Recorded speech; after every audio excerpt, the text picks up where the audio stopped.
Hello. Good evening, everyone. On Facebook and YouTube. My name is Aaron Ramirez for the Publicity County Library District. We're back again with an Arkansas Valley Audubon Society presentation. I'd like to welcome back Peg Rooney from AVAS and welcome Debbie Barnes-Shankster, our presenter for tonight. Thank you all for being here, and I'll remind the viewers that you can submit your questions live to Debbie through the comments through the Facebook channel and the YouTube channel. So please submit those, and Debbie will address them as they come in. So Peg, welcome back and take it away. Thanks, Aaron. Sorry about the dark background, everyone. But I want to welcome you here tonight and let you know that AVAS is working on a new project, and that is to get young people more involved in outdoors and specifically in birding. So if you happen to have extra binoculars that you wouldn't mind donating to this cause so that we can use it when we take kids on bird walks, we'd sure appreciate it. You can contact us at Ark Valley Audubon, so ARK, Ark Valley Audubon at gmail.com, and let us know if you have some binoculars. Or if you would prefer to donate some money toward the purchase of binoculars, you can do that on our website, Southern Colorado Birds, abbreviated SOCO, so socobirds.org. Thank you in advance for anything you could do to help us with this project. And now I'll turn things over to Debbie. Hello, everyone. My name is Debbie Barnes-Shankster. I've been a Parks and Wildlife volunteer on the Aiken Audubon board.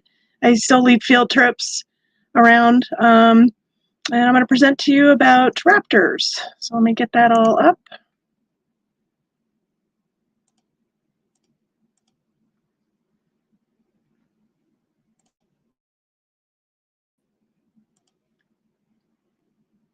And hopefully you guys can see my screen.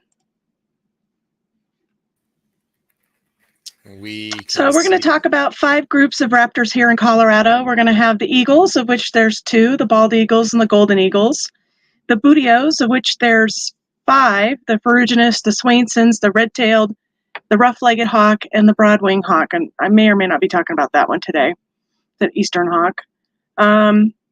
The something else, which are vultures, kites, osprey, or harriers.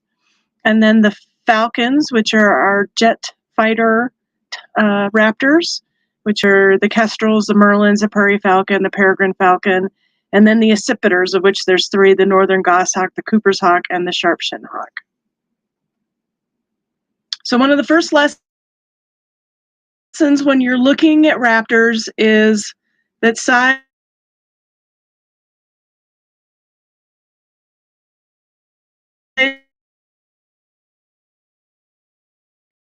doesn't matter unless you have something to give it a sense of. It appears much smaller than this bird here. However, which, you know, they tend to top 12 inches wide on these poles, that's a pretty big bird. Whereas on this one, same type of telephone pole, much smaller bird. So in this case, we have a pair of golden eagles and then a rough-legged hawk and that. So let's talk about the eagles. So I like to do this. This is how I help figure it out. So is it eagle, booteo, something, falcon, accipiter, or something else? And if I can set it into that group, it's going to really help. So we're going to talk about golden eagle and bald eagles. So eagles take 5 years to reach full adult plumage. Golden eagles are overall chocolate brown with a golden nape. Sometimes in bright light, they can look white, and they are year-round residents, more common in the winter, and can be found almost anywhere in Colorado. So there's that golden nape. Females are larger than males. They have feathering all the way down to their toes. When they fly, I'm going to fly for you guys, they fly flat and level with their wings, and then long, deep flaps when they're flapping. They have a fairly large head and beak projection, and you can still see that golden nape coming down on the side of the neck. And overall, very just dark, even colors. But in brighter lights, that golden nape, and also in more weathered feathers, they can appear more blonde than gold. which can look white almost. And so you need to make sure that it isn't a bald eagle, which would have a much larger bill than the golden eagle. And here's a case of where it looks practically white, but you can see most of the head is dark. It's just the nape. So the immature birds, their white is mostly on the non-muscle part of the feathers. So below the patagium, which is like the, not the wrist, which is these white feathers here and here, and then on the tail, which is here, and it'll have a nice band when these young ones have that. But they're still going to have their golden nape and their chocolate brown feathers, except for when they're first coming out of the nest. They may have some leftover immature plumage, which is, white natal down, essentially. They can look really messy fresh out of the nest. So you can see there is some white on the muscle part of the bird. So this is where the muscle is. But most of the white, and especially on the tail, that white is on those non-muscled parts. So there's a lot of white in here.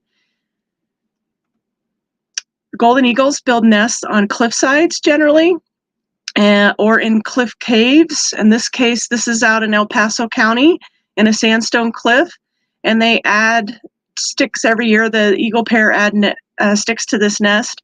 Eventually, half of it will drop off. These nests are 1,000 pounds or more, and they've been in use for centuries as different eagle pairs use it as the other ones pass off. So then we go into the bald eagle. 50-50 chance once you decide it's an eagle.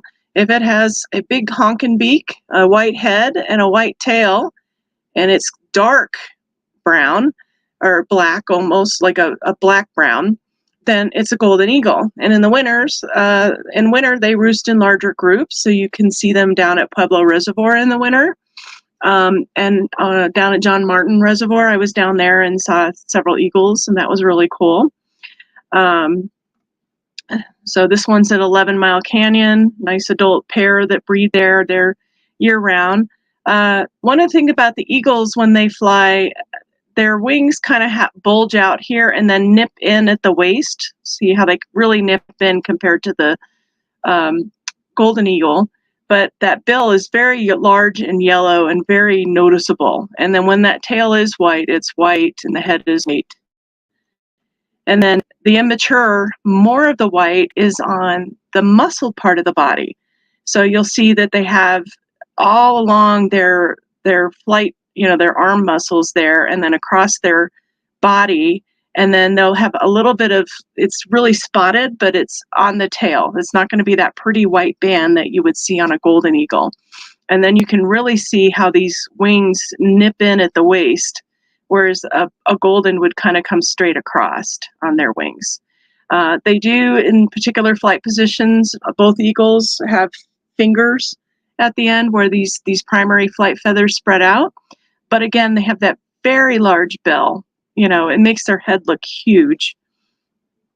And then as they age, the white starts going away and changing. And then they'll start getting some on their face, kind of looking almost like an osprey. So they have a little bit on their head and a dark mask over their eyes at about 3 years old, 4 years old. And then they tend to nest in trees. And then these large nests, again, can weigh 1,000 pounds, and they'll reuse them until the trees go down.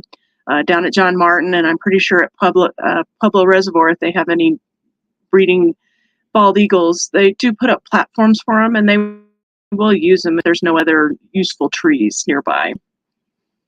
So this is the turkey vulture, the something else, and the reason I put it here is it's close in size to an eagle. They're here from late spring to early fall, so anytime in late March all the way up to October before they head south, and they are carrion feeders. And then when they fly, they tend to fly with a V. We call this a dihedral. They don't flap much, and then they'll kind of rock when they're up on the thermals, and then when they're coming up. And they can be anywhere. They can nest in hollowed out logs, old caves, old nests, old buildings. They can't really make any sounds. They can hiss. And their defense, if you come near them, is to throw up on you. And since they eat rotted flesh, that's not very pleasant. You'll notice that they don't have much feathers on their head, and that is because they're sticking their head inside of carcasses, and they don't have hands, so they can't clean their head off, so they don't carry feathers up there. These birds are really helpful to us because they do clean up a lot of bad stuff in our environment by eating, diseased animals, and they have very strong stomach acids that allow them to do that. So when they're in flight, they have that nice V dihedral, and then on the underside of the wings, it's all silver on the flight feathers. So this is the primary, secondary, and tertiary flight feathers. And it's just this really pretty silver against this really dark brown, black-brown colors. In the mornings, they tend to sit up in the trees, and they might sit there with their wings kind of out like this, getting some sun and warming up to thermoregulate after a cold night. And then as soon as it's warm enough and they don't have to flap too much, they'll head up, and then they will circle around a large kill to let other vultures know, hey, there's some really good food source here. Come help me eat it in an appropriate time. So they're kind of, help each other out. Immature birds are going to have kind of yucky feathers. Again, the feathers that they come out of the nest with are grown really fast, so they're not very strong, and they tend to break easily, and, they're figuring it out.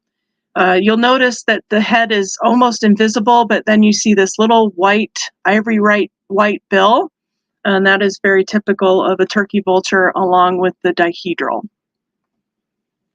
And again, almost headless, white bill, kind of pinkish red head, silver flight feathers, soaring along. And there's another immature bird, very more brown than black. This is the spring after it was hatched, heading back north from southern climes, and you can see how ratty these feathers are, and then it'll be molting some of those soon to get more proper feathers. So then I go into bootios, which is sort of the largest group: red-tailed hawk, ferruginous hawk, Swainson's hawk, rough-leg hawk, and broad-wing hawk. Two are residents year-round. That's the red-tailed hawk and the ferruginous hawk. Swainson's hawk is here in the summer, and the rough-legged in the winter, and then the broad-winged is here in migration. So the red-tailed hawk, if you're seeing a hawk posted up, you're driving down the road and you see a hawk on a pole, 99.9% of the time, it's a red-tailed hawk. But I have a little way of telling them, especially out here in Colorado where we have very light-colored area, and especially during breeding season, we tend not to have very many dark morph birds. But in winter, we do get them down there from the north, where you're up in the forest, the boreal forest, it's darker, so they tend to be darker to match their environment that they do most of their living in. So most of our light morphs, you're going to have a dark head, a light breast, and then a dark to almost non-existent belly band. So you can even see here, dark head, light breast, dark belly band. So we call that dark, light, dark from the front, and that'll help you identify them sitting on there on the post. Or if their back is to you, well, number one, if their back is to you and you have this nice brick red tail, that's a red-tailed hawk, because they're the only one here in Colorado that has that nice brick red tail. Then for the other way you can tell if their feathers are covering that, or if they're an immature bird which won't have a red tail yet, they have a V or a U shape on their scapular feathers, and we call this the backpack strap. So you can see this one has very light colored ones. And then in flight, they have a dash, which is on the patagium, which is right where your bicep is, and then a comma over the wrist. And that dash, that patagium, that dark patagium goes all the way through the leading edge of the wing. So here you can see the red tail and the backpack straps. And then from underneath, you can see this very thick, fully through the leading edge of the wing dash, and then the comma on the wrist. And then dark, light, dark, and then the red tail. You get red tail down, and then you're going to get the others after that. So even in terrible views, there's the dash and the comma, dark, light, and then you can see a tiny bit of belly band there, just a small amount of color, but that's enough for you to know that's a red tail. There's those backpack straps. But red tails come in many, many colors. And they also, their feathering only goes part way down. So they have bare legs down to their toes. And then here, and this nest is up in the Pawnee grasslands. This is a dark morph. We got a rufous morph and 2 light morph chicks all in the same nest. And this is what they look like when they're, they're all white, and then they start to get their adult feathers, and they come up on the edges of the nest like this so that they can practice, flapping their wings and strengthening those muscles. And then they get to this age where they're even closer to hatching or to fledging and flying, and they've got more body feathers. And then for immature birds, they're going to tend to have very blotchy, large markings and kind of be a mess, versus the adults, which are going to have smaller, like spots and dots and more discreet and cleaner markings. And that's kind of how you tell. Also, they're going to have a banded tail, not a red tail, although if they lost a tail feather and grew that in, it would grow in red, like the red tail, like this isn't a nice adult. And so again, we still have our dash and our comma. And then this is what we call a second year bird. So this is in the spring, the year after they hatched. And you'll see what we call these windows in the wings in these secondary feathers here at the end of the primaries. And these are ones that they came out of the nest with. And so they've been bleached by the sun and worn down, so the light penetrates through them more than their newer feathers, like here, where these are all new replaced feathers over the winter. So that the sun, they're newer, they're stronger, they grew slower than they did in the nest, so they're much better quality feathers. And I just put that picture because I like it. And there is a rufous morph, a dark rufous morph, but he still has his dash and a comma, but he's just a lot of red all over. And then there's the dark morphs. So that dark isn't going to really help you there, but he still has a red tail. And eventually you see enough red tails, they have a red tail head. And this was taken down in Canyon City along the Riverwalk in the winter. And then there's the Harlan's hawk, which is another race, and it is a chocolate black color, can be light or dark morph. This one's a dark morph. You'll note that the flight feathers on the underside are all white with a little, a little band, and then they kind of have a banded white tail, but very chocolatey. But he's still, if it's a life morph, he's still going to have a dark head, light breast, dark belly band. Just going to be black instead. So when you see a black bird in the winter, a black raptor in the winter, start thinking about a Harlan's hawk, especially if it's bootios size. So again, here's an immature bird, and you can see how blotchy all the markings are all over. Even the patagium, it's still going through the leading edge, but it's not completely thick. There's still little bits of white in there, and again, that's just because they put on these feathers really fast in the nest in order to get out of the nest advantageously. So this is one that's in June who had just recently fledged. So all this white around in here is all natal down still around, and there's still little bits peeking out here and there, but it still has its backpack straps, and it just has a banded tail versus the red tail of this particular rufous bird. So again, an immature bird, much more chunkier markings. Then there's the ferruginous hawk, and I call him the Arnold Schwarzenegger of bootios because he's almost the size of an eagle. He's very big and beefy, like Arnold Schwarzenegger, lots of muscles, right? So they have a very large head and a very large mouth or gape, and they're called ferruginous for this iron-colored color on their wings, on their upper side of their wings. And you'll note that they have a very light-colored head. It can be brown, but it's still going to be light. You're going to still see white or gray coloring with that. And then they have a white breast and a white belly. And then they have rusty pants. And their feathering goes all the way down to their toes, and it's all rusty if you can see it. Sometimes they, like here, You can see a little bit of the rusty pantaloons right there, but everything else is covered up by the lower body feathers down below. So they have a dash and a comma. However, their dash, you do see the white on the edge of the wing here. It doesn't go all the way through the leading edge of the wing. But it's overall very light colored bird. It's going to have a white, gray, or even a slightly pinkish tail, depending on the lighting. But those rusty pantaloons that with the feathering going all the way down to the feet. And then in this case, it's kind of got a grayish head, but it's a light all the way down. Here again, light, rusty pant legs. Patagium does not go all the way through the leading edge of the wing. And again, like the red tail, the flight feathers on the underside are light colored. So there's those ferruginous shoulders, and you can see just a hint of red on the tail, but also have white. It's like almost pinkish. It's not that full brick red of a red tail. Also on the upper side, you'll see in the primary and secondary flight feathers this little white, kind of like a Nike sign upside down in the feathers. And that is typical of a ferruginous. And just the head is so big compared to the body. Like it's just really big. It's like here's a female sitting on a fence post, and she's having to sit down on her ankles because the fence post is too small for her to really stand. They'll tend to be low. They could be on the ground, on a little hill. They're hunting the prairie dogs and the jackrabbits.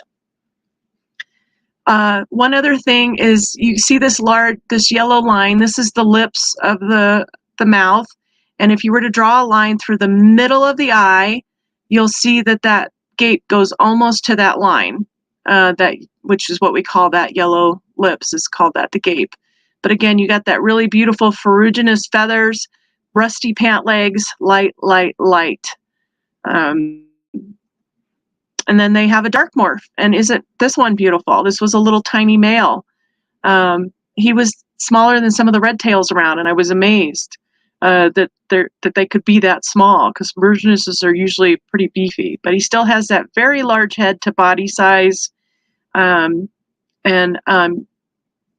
light colored tail. His leggings, his feathers go all the way down to his toes. So it's a ferruginous hawk. And there's that gape I was telling you about. And then they also nest in usually a tree way the hell a quarter mile or half a mile more from a road, all by itself. They like the open country, sage lands. They're hunting rabbits, prairie dogs, ground squirrels, that sort of thing. So here's a ferruginous nest in a tree, but it's going to be all by itself out a long ways away from a road. And this was through a scope, and there's some little chicks in that big gape, even on those chicks. So the immature, again, going to have very blotchy, not complete markings, not really great color. I mean, I'm sure they were kind of red, but they were more like a brownish red. But again, light. That dark V of the legs is all you need. And the gape. Same thing here, very clean underneath. It's kind of got a little dirty on the underside of this newborn, tail it came out of the nest with, but overall kind of white. And then the leggings going all the way down to the toes. And then that very large gape. You can see that very large gape. But even immatures are going to have that kind of white patch up in the primary, secondary wings. And this was one feeding on a jackrabbit, and they store their food in their gape, and that can make them look even more massive. Amazing birds. Then there's our summer hawk, the Swainson's hawk. So they fly all the way down to Argentina to spend the winter. And there's another hawk that looks very similar to them down there that's resident. And then they fly all the way back up here into Colorado, Wyoming, and the Central Flyway generally. And they are here to breed. And they've decided it was more advantageous for them to fly this long distance and breed up here because they fed on lots and lots of grasshoppers. They didn't have to compete with other similar hawks like they did it down in South America. You'll notice one thing right away is the flight feathers are dark on the Swainson's hawk. And because they're long-distance migrants, their wings are longer than our resident red-tailed hawks and ferruginous hawks because they do very short migrations. So their tails are going to end well before the end of their tail if they have them folded up behind their back. And I'll try to show you a picture. Whereas the Swainson's hawk, their tips are going to come almost down to the bottom of their tail. And then in certain positions, their wings can look very slender, like a harrier or a falcon, because they can almost look pointy. So again, dark feathers on the flight feathers, primary, secondary, tertiary. A banded tail as an adult, very clean underneath, but they have kind of a dark head and a dark breast, and then a light belly. So dark, dark, light, and then very clean on the muscled part of the body on the wings, but dark flight feathers, banded tail, dark, dark, light. They're going to be kind of a brownish, reddish, covered with a gray haze. A gray haze. And then they have a little headlight on the top of their nose there, a little white headlight, and it's just some white feathers over the top of their yellow cere. And then the dark morphs, again, very long pointed wings. Here's the tip of one wing, here's the tip of the other, here's the tip of the tail. This is immature out of the nest, so they're not all fully grown out of their nest, but again, very blotchy markings all over, not a complete breast kind of patch that kind of is a nice oval. And I hope to show you some better pictures of that. And then the second year, sometimes they'll have maybe one half of their breast, but not the other half. They build discrete nests in deciduous trees. They happen to like the back of little isolated cemeteries quite often. They're again here for the snakes and the grasshoppers during the summer. There's the little chicks. Cottonwoods are a favorite. And then we have our winter hawk, our rough-legged hawk. So they're going to leave here next month and head back up to the Arctic above the boreal forest. And they are coming in around October, November. So there's very slight overlap between these guys. One other thing I want to mention on the Swainson's hawks is that they have bare legs down to their toes. So they don't have feathers. Red tail and Swainson's have bare legs down to their toes. Ferruginous and rough-legged have feathering all the way down to their toes. And what they have are wrist patches from underside, these dark little wrist patches, which is again here on the wrist. And then they are light, dark with a thick belly band. And if it's a female, she'll have a very thick belly band, and a male will have a thinner belly band. And then the female will have a thinner subterminal band, a dark subterminal band. So it's all white, then this dark band, and then on the terminal band, you'll see these little white tips. That's the terminal band. So they'll have a thinner one. And then the males will have a thicker subterminal band. So we'll show you some of those. But even in the dark morph, if you get the light right, you can still see those wrist patches. They're going to be darker than the feathers nearby. They're kind of petite, very lightweight. They're hunting mice. They're going to hunt, they're going to hover a lot. So they'll get up there and kind of hover when they're looking over. So they're going to be hunting in the same area as like northern harriers, which we'll talk about here soon, which used to be called the marsh hawk. And but a very rounded little head, very petite little body, and then these longer wings, but not too long, with these wrist patches, and then light, dark.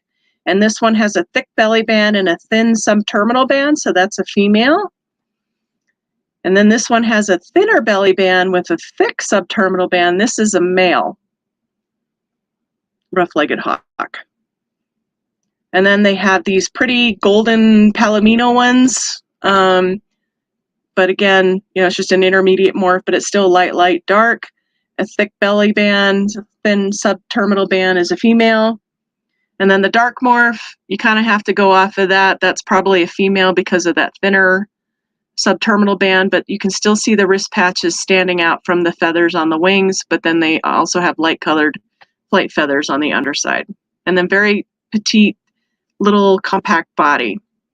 Look at this beautiful golden one.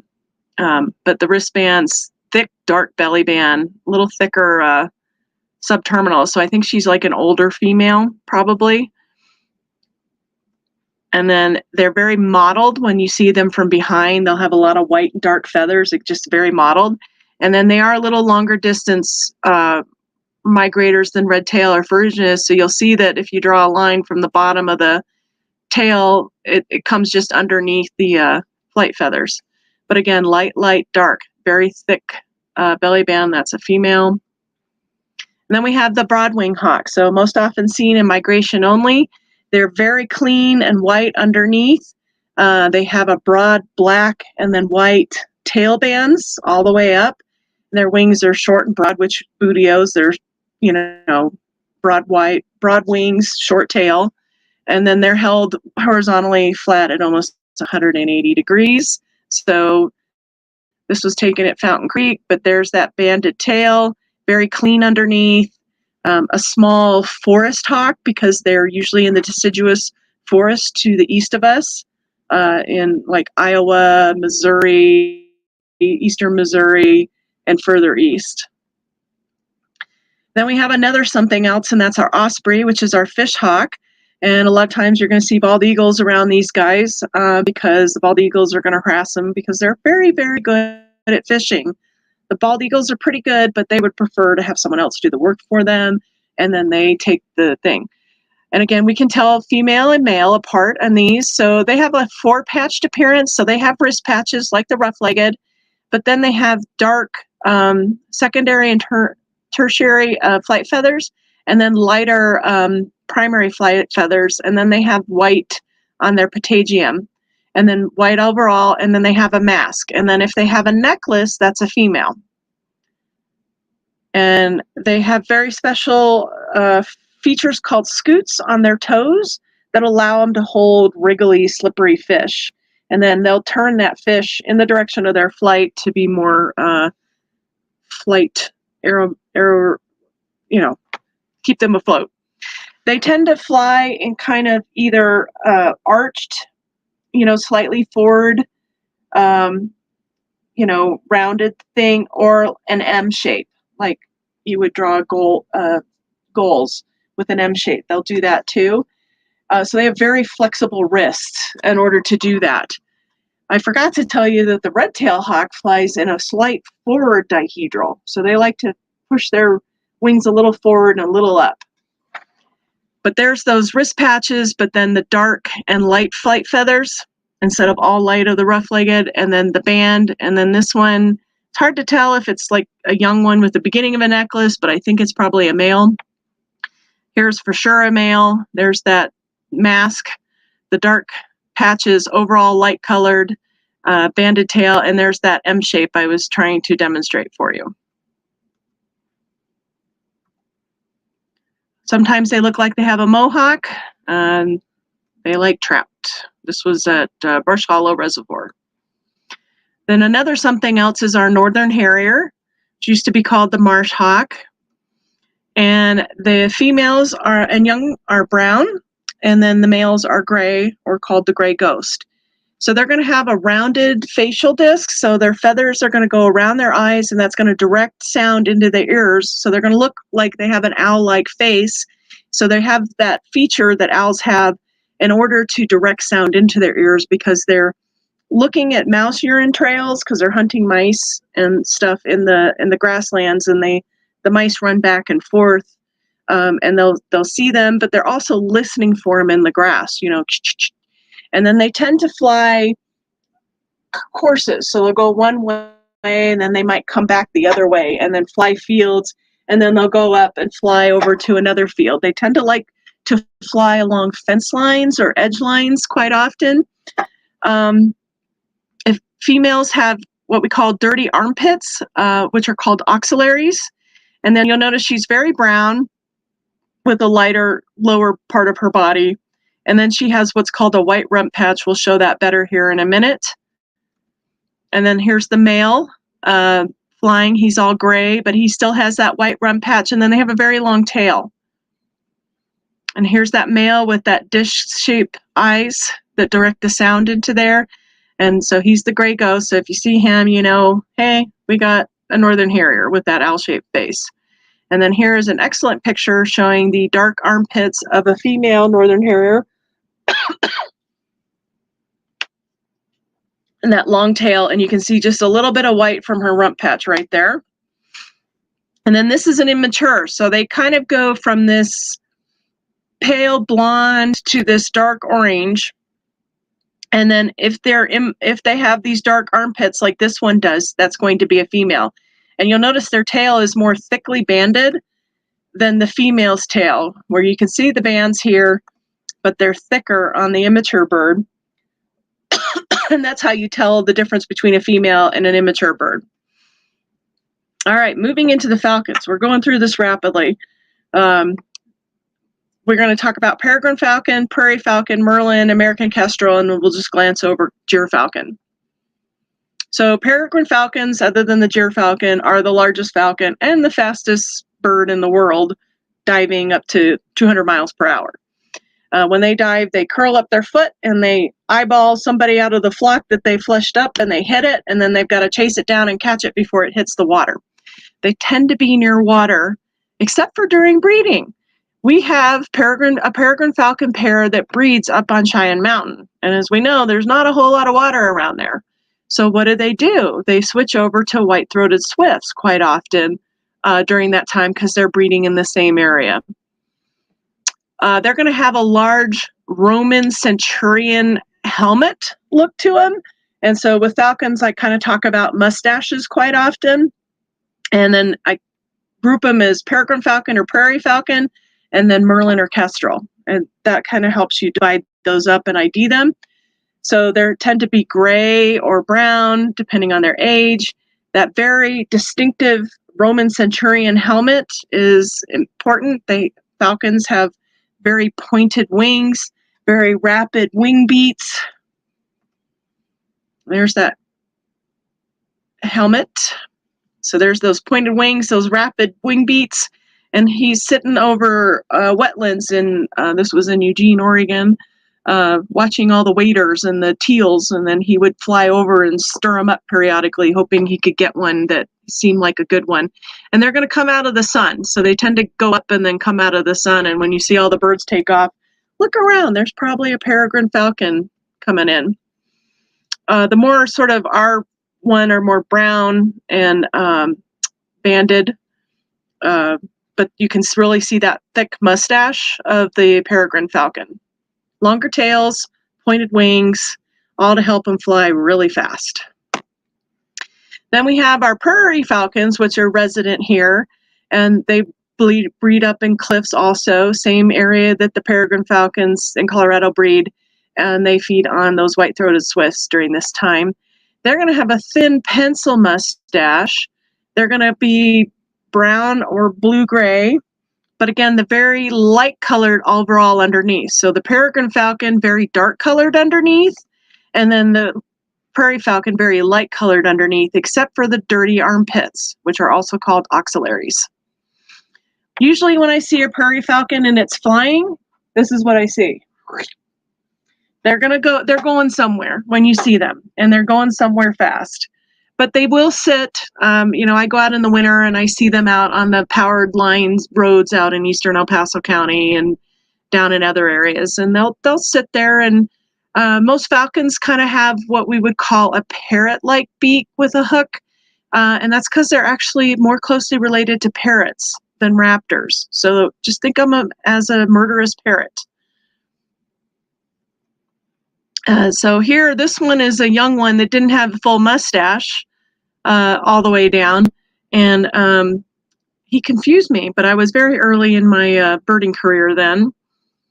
And then this is one that's fresh out of the nest, and in this case, that tail hasn't fully grown in, so it's shorter than the wings, but you can still see some of the white natal down on its head, so you knew that that was a freshly fledged bird. They don't have to have everything fully grown when they fledge. They have to have their wings working, their tail kind of there, but that tail will continue to grow as over the few weeks when they're first out of the nest and they're still being fed and learning how to hunt. So when they're flying, pointed wings, long tail, dirty armpits, overall light colored, and then that thin mustache pencil mustache. Even when they're going away, you can tell that that's a prairie falcon. So if you're up at the Garden of the Gods in April, there is a pair that breeds there. There's more than one pair around because the male will sit up top and he will guard chase off any other prairie falcons coming in. The female, she'll be looking around in these little cavelets, deciding where she wants to nest for the year, and then periodically calling out, telling him to come bring her some food, and she'll let him mate with her. And they will both take care of the kids and until they're out on their own. So if you want to see some prairie falcons, come right on down to Kissing Camels and do the overlook, and there's usually a guide there that will help you find them, or you'll see them come in, but they are there every year in April and May are great times to come look at them. So this is what they look like in their little cavelet with a little nest and a young one. And then there's the Merlin. So the Merlin breeds in far northern Colorado and further north, but in the winter, they tend to come down here in the city and out in the plains. So in the plains, we're usually going to see the prairie race, which is called Richardsoni. And then in the city, we usually see the taiga race in the city because we have more trees, it's darker, this is where they'll be hunting your bird feeders. And then there's the black Merlin, and that's going to be more up in the Pacific Northwest or the boreal forest where you might see that. They have a very faint mustache. And then you'll notice that blue-gray and brown, I believe that the blue-gray are males and the brown is females. So here's one in the city. It's a taiga race. It's much darker, has a blue-gray back. This is a male. This is a rock pigeon. Well, it was a rock pigeon. Pretty strong bird for such a small little guy, and they are ferocious. During raptor counts where they're up on a ridge, they always put up a big plastic great horned owl. And they don't do it to scare away birds. They do it to bring the merlins down out of the sky so they can count them as they're passing by. These guys are so aggressive that wherever they are, even if they're in migration, that's their territory. And I don't care that you're 5 times my size. I'm going to come and bonk you on the head. So here you can almost see a little bit of a mustache, kind of big eyes, but pointy wings, long tail. This is a prairie race. There's almost no mustache there. There's that really parroty looking face that I was telling you about, but there's that long tail and then the pointy wings. So this is a prairie race, so very brown. But there's a prairie race here and he's blue-gray. So I think that's male and female. The few flight shots I've gotten of these guys was because they had already fed and they were actually flying leisurely. Because most of the time they see you, they're like, boop, I'm out of here. Real fast. But this guy, he had fed and he was flying by us, and there was a couple of Eurasian collar doves on the line. And so as he's flying by, he's like, dinner. I'll see you for dinner. So I was giving him the hairy eyeball, but he wasn't ready to eat yet. So that was pretty cool. And then there's our smallest falcon, which is the American kestrel, and it is also our most colorful falcon. It's beautiful. The male is colors of blue-gray, red, black, gorgeous. They have a different tail than the female where it's red with black tips, except for the 2 outer tails where it has some banding. He has that little blue on his head and then a little tiny red spot on the center of his head, whereas the female is just kind of banded red all over. She's bigger than the male. Just to give you an idea, this is my hand holding a female American kestrel. It was amazing.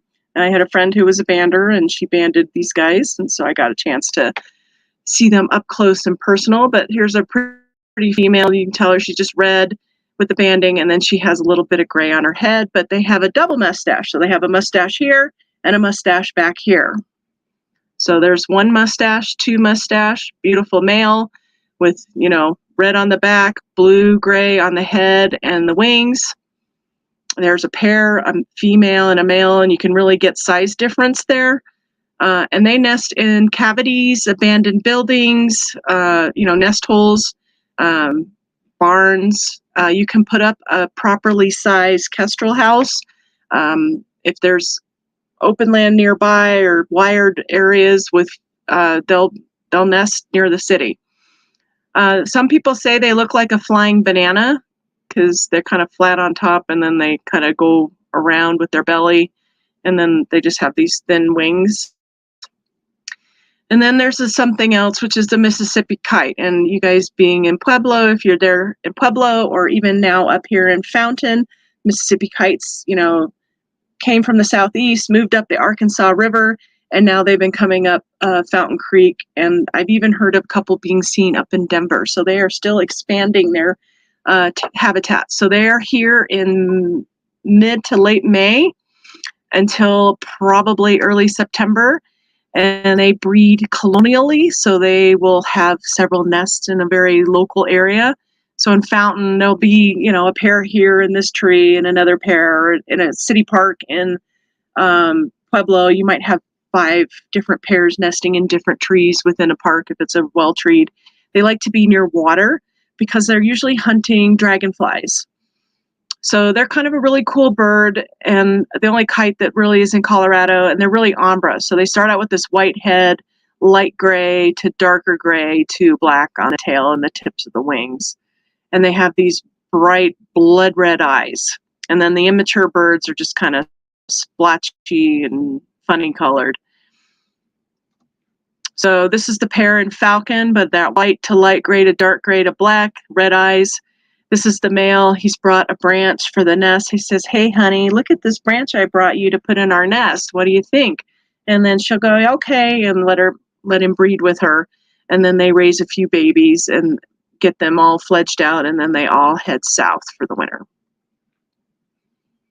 But they're, almost have a little parrot beak also, but they're still little murder parrots. Look at those talons. And these are ones that had to were maybe young ones that weren't able to be rehabbed quickly enough to go back home or to fly south with others. So they had to spend the winter in Colorado with a heat lamp to keep the poor little guys warm. All right, so now we come to our hardest group, which is the accipiters. But you got 3 birds, 2 of them very similar, 1 of them very different. And sometimes maybe you only can say it was an accipiter. That's the best you can do. That's okay. So this always takes a little harder to figure it out, but if you have a very cooperative one, you certainly can figure it out. So in size-wise, the sharp-shinned hawk is the smallest and the darkest. The Cooper's hawk is in the middle. It has a proportionally larger head than the sharp-shin, and then the Sharpie will have rusty breast with white bands, whereas the Cooper's hawk has a white breast with rusty bands. They look the same to me. I have a hard time understanding or seeing that. And then the goshawk is very large. He's almost bootios size, and he's gray and black and white versus the rusty and white and gray of the sharpshin and Coopers. So if you see a goshawk, you probably are going to know it's a goshawk. And it's kind of big and beefy. Again, it's oversized for its body, whereas the Cooper's hawk is perfectly sized and the sharpshin is more petite. And it's so petite that the eyes look like they're bulging from the head, and that gives them this kind of pigeony, bulging look. So let's go look at them in flight. So when you see a sharpshin flying, so this time of year, accipiters are getting ready to start migrating again. So we have a lot here. We do have all 3 breeding here from in the city up to like Cheyenne Mountain and higher in El Paso County. And I'm sure that they're down there in Pueblo County too, as long as there's trees, because these are forest hawks. I encourage you to go look up northern goshawk flying through small forest holes on YouTube, and you will see some amazing videos of how they fly through crazy small stuff. So they're all sized to fit their environment, and they take different bird species as their food. So they feed on birds for the most part, although they're not above taking a dumb squirrel or chipmunk if they need to. So when a sharpshin hawk is flying, you'll see them pop up and they're going to fly over, and they'll fly really fast and you can't even count their beats. You try, but then you get behind. Whereas a Cooper's hawk, they'll come up and they'll go 1, 2, 3, 4, 5. So they're a little bit fast, but you can keep up with it versus a sharpshin. So that's a way you can count that. And then a goshawk has got powerful, stiff wing beats, much like a buteo, again, and it might appear like a flying log. In flight, the sharpshin's going to have a squared off tail if it's not all together, and the Cooper's hawk is going to have a more rounded tail, and the goshawk is going to have a more wedge-shaped tail, and I'll explain how that happens. You'll also notice on the sharpshin, if you draw a line from, they like to fly with their wrists pressed forward a little bit. Hopefully you can see that. And if you were to draw a line from this wrist to this wrist, it would go right behind the eye from here. And I'll try to demonstrate that in another picture. Uh-oh, come on. There we go. So northern goshawk, that white eyebrow, supercilium, very large, very bulky, very fine gray and white markings on the front, a banded tail, which you'll see, if you see it from the front, you'll see a gap between this tail feather.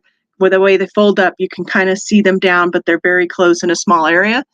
The immature birds will still have that white eyebrow, but they're going to be big and beefy, and then they're going to be brown and a banded tail. And they go to these sort of orange eyes as adults, but reddish orange eyes, and then as youngsters they start with blue eyes in the nest and go to yellow eyes that by winter starting to turn a little bit of yellow orange, and then into the spring where they're getting more orange, and then by the next fall they'll be more adult in their appearance.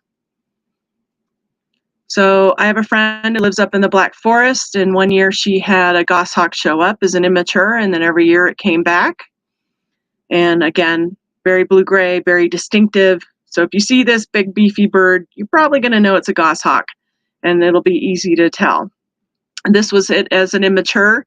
You'll see right here, it's two outer tail feathers, next one in, next one in, next one in, and the two center tail feathers. So it causes it to be more of a wedge-shaped tail, but it's big and beefy, little bit of that white eyebrow.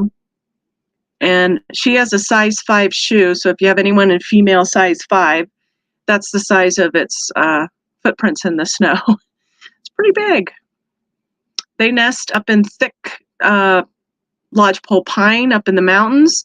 They're going to build a nest discreetly, usually near some mistletoe and near an opening like a power line run or some opening nearby.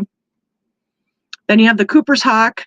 They tend to have a dark cap, so they have this dark cap and then a light colored neck, so it gives them a capped appearance.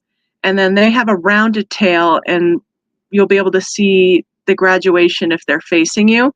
Again, very strong flyer, but stiff, shallow, choppy, and you can count those beats. So you draw that wrist to wrist, it's well behind the head even, and then that kind of rounded tail. Sometimes they can look really big-headed if they have eaten recently and they have food in their gape. But can't really tell the rounded tail, but again, very flat flying, not pushing those wrists forward, and you should be able to count those beats. But then he's coming into land, he flares that tail out, beautiful rounded tail, it's banded, capped appearance, which is one of the ways I really tell them apart. And the immature birds, he was very fierce in the spring, but still rounded tail. And then you can see some of the rusty bands with white feathers coming in. This is in the spring, like I want to say May, and it was hatched probably in May or June of the year before. But then you have the teardrop shape of the immature birds, and that's the same with all three. They'll be more teardrop shape, and then in the spring you'll start to see some of the, especially on the sides of the belly, some of those adult feathers starting to come in. This one I tried to make into a goshawk, but you can tell it had eaten, and that was what was making it look so big and beefy. But here you can see those tail feathers, just nice, even graduated down. Nice flight profile. I had a friend who's had Cooper's hawks nest in their yard every few years up here in Colorado Springs neighborhood.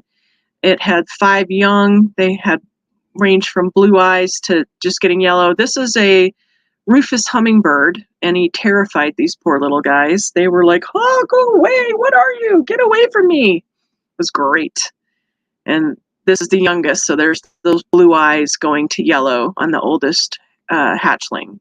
This young one had been knocked out of the nest by the young ones that were already fledging and, bebopping around, and had to learn how to climb back up before he was ready to fly yet.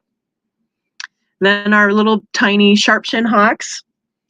They're the ones who are usually around your feeders. They're hunting smaller birds like sparrows and maybe a downy woodpecker or something like that. If you're ever out in the winter and you're like watching your birds around your feeders and all of a sudden they freeze and they're not moving, there's a accipiter around, probably a sharp-shin. But that really bug-eyed appearance, very squirt off tail. In this case, you can't see the other tail feathers because they're all the same exact length. And then their head color goes right down their back, so they don't have a capped appearance like the Cooper's hawk did. Now he's got a little full, but that nice squared off tail, all the same length, helps me tell that that's a sharp-shin. This is one in my yard, nice squared off tail, dark, same color from the top of the head to the back of the neck, nice adult. In profile, there's the wrist, very small projection of the head versus the Cooper's hawk, and then that squared off tail. And if you can't tell, like this one, just call it an accipiter species. That's fine. You're allowed to do that. This was one of the first ones I ID'd. I knew which board it landed on, and I was able to measure that tail length from where I saw it on the board, and then figure out that this was a sharp-shin hawk. The reason they're called sharp-shin is they have a very skinny leg, so they also look skinny-legged, and it kind of comes up to a little angle in the front, which you might be able to see there, but very skinny, very bug-eyed, dark head, dark neck, same color all the way down, squared off tail. This is an immature bird in December. You can see some of the adult feathers starting to come in on the sides, but still retaining some of the younger feathers. So I don't really have time for the quiz because I know we're supposed to be done at 7. But let me know if you have any questions. All right. Thank you so much, Debbie. That was great, and I learned a lot. And we had Candy comment, gotta go, but thank you. So thank you for watching, Candy. And also, this presentation will be archived and available through the Facebook and YouTube channels, and you could also find all of the presentations that AVAS has offered through the Arkansas Valley Audubon Society website. So I know that Peg has some questions. I've got a couple questions that are pretty novice questions. So why don't you go ahead and ask, Aaron? Okay, sounds good. So what is the difference? First off, I love murder parrots. I'm going to use that. And that'll be a turn of phrase for me from now on. And then you've mentioned gape. And so what is the difference between a gape? I've never heard that before for a bird, a gape and a mouth.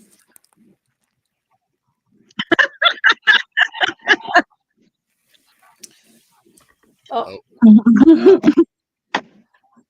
Your sound. Debbie, your sound is not synced up again. So why don't you, let's see if that fixes it. So then their lips come, the actual part of, oh, let me stop presenting. All right, I'll stop presenting. Is that now? Yes. Yeah. Better now. Okay, I stopped presenting, so. Perfect. So because birds have beaks, which are keratinous and hard, and then they have lips at the end of their beaks. Most of the time they just come out a little bit, but on the ferruginous hawk, it comes way back here so that they can open their mouth even wider to gulp gobs of rabbit down or prairie dog down. Interesting. So it correlates to the size of their prey, I guess. Is that right? Yeah. The gape, and then there's the crop, which I was probably calling the gape, and it's the crop is what I just realized I was calling that a gape. That's the crop. And so when they eat, they store food in their crop because their stomach is already full. So once they digest that, they'll swallow some more down from their crop. So they have a little area here where they can hold on to some food in order to take advantage of their prey, because sometimes they get thrown off of, a bigger raptor will come in and they've got to go, or they'll get killed. And so they'll gulp down as much as they can and then fly off and then digest what they need to later. Fascinating. That's great. Thank you so much. So that was my question. Peg, have at it. Well, I was just going to ask you quickly. I don't want to keep us too long, but kestrel populations in the east apparently are going down. How are our populations out here doing? We're doing okay, but it has to do with the breaking up of and agriculturalizing of the ground versus the more wild grasslands where, and then we're fertilizing it and we're turning it over, which is kind of killing off their prey a lot. And then our problem is drought out here. That can cause some, especially like for Swainson's hawk, we have very bad drought years. We have very bad raptor production years on those years. Crazy storms like the May snowstorm that came in probably killed off several chicks last year too. I've got that. Thank you so much, Debbie, for presenting. Really appreciate it. Thank you. I'm sorry if the sound wasn't working. I apologize for that. Hopefully it went okay. Absolutely fantastic. Yeah, thank you as always, Peg, and thanks very much, Debbie. It was fantastic, and we will see you all next time. Have a great night. Thanks, Aaron and Debbie. See ya. All right. Thank you, Aaron. Thank you, Peg. Thank you. Bye.